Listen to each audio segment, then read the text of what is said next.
TP in the place to be, man. We finna go ahead and get into it. Go ahead and hit the like button, man. Go and subscribe if you haven't already. We're in the road to 1K subs. You know, Thanksgiving was yesterday, man. And, you know, if y'all ain't get a chance to see my video yesterday, man, happy Thanksgiving. You know, I'm gonna just say it again because, you know, I'm thankful for everybody, everything that's going on. So we're finna go ahead and get into it. So it says, Sunny Digital reacts to Saweetie's single life sales forecast. I would delete my social media. Ooh, Sunny Digital, you wrong, bro. So it says, Sunny Digital has called out the state of hip-hop album sales and is taking a shot at Saweetie in the process.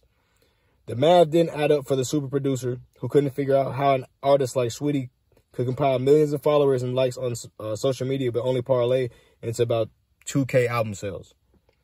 2K album sales projections, which is an unverified number.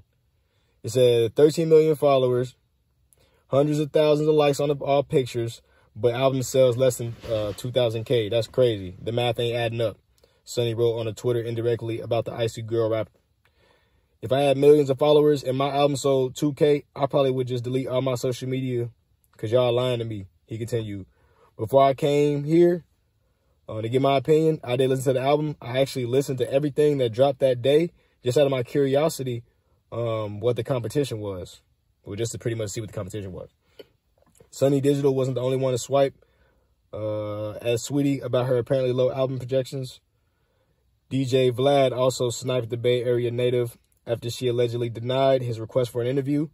If Saweetie did the DJ Vlad TV interview, she would have easily done 10K for her first, 10 times for her first week, which was 2,000 copies. So he's pretty much saying she would have made 20,000, at least 20,000 if he did the interview. If she would have did an interview with Vlad before this drop, or maybe even after it dropped.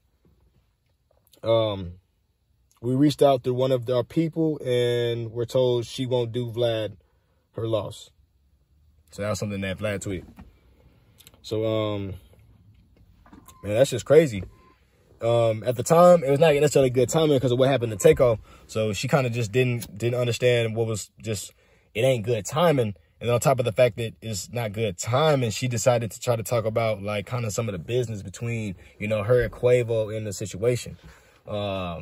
And also, you know, talking about, you know, the little issues that they had. And with a lot of fans realizing that Quavo is still in mourning, you know, he definitely still in mourning. He lost a nephew, but like a brother. They thinking it's too soon to be trying to drop an album like this, to be trying to say certain things or try to bring back certain, or rehash certain topics that have already been dropped.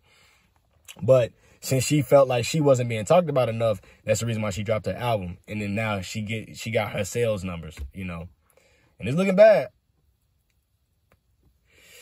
You know, there's a chance that that her team might buy up 10,000, 20, you know, and in that case, it's going to be more copies that the label are going to have than people actually out on the streets. So even then, her numbers might look good, but it's not going to be that many people singing her songs. So it's crazy how the internet be kind of boosting people's heads up, making them feel like they really worth something when it comes down to it.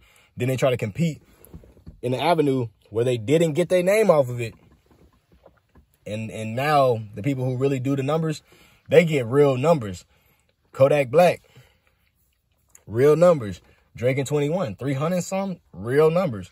It's like you can't compare 2K to folks who gonna sell thousands of copies when they're at least in the first week.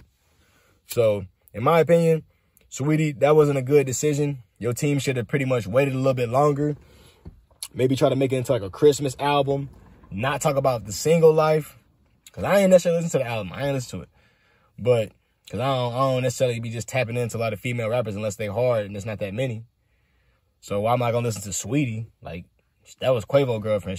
We ain't know her for rapping or something like that. So I'm not going to just act like, oh, yeah, she a rapper just because she was hanging around Quavo. He probably wasn't sitting around, like, kicking flows to you when you was dating him.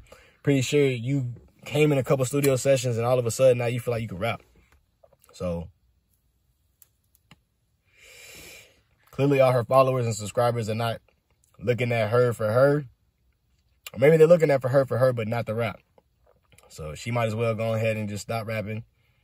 Lead that to the real rappers and just go ahead and go back to doing what you do on Instagram. Because clearly you're not really a celebrity when it comes down to it. Quavo could drop a solo album by himself and do way more. So, y'all definitely let me know how y'all feel about the situation, man. Do y'all feel like she was out of pocket for dropping that album? Or do y'all feel like, you know, she a grown woman, she can do whatever she want? I mean, we already know she can do whatever she want, but do y'all feel like it was the best decision to make to drop that album as soon as she did, man? Y'all go ahead and drop that in the comment box, man. Y'all go ahead and hit the like button. Go ahead and subscribe if you haven't already, man. We finna go ahead and get into the next one. Y'all stay out the way, man. Until next time.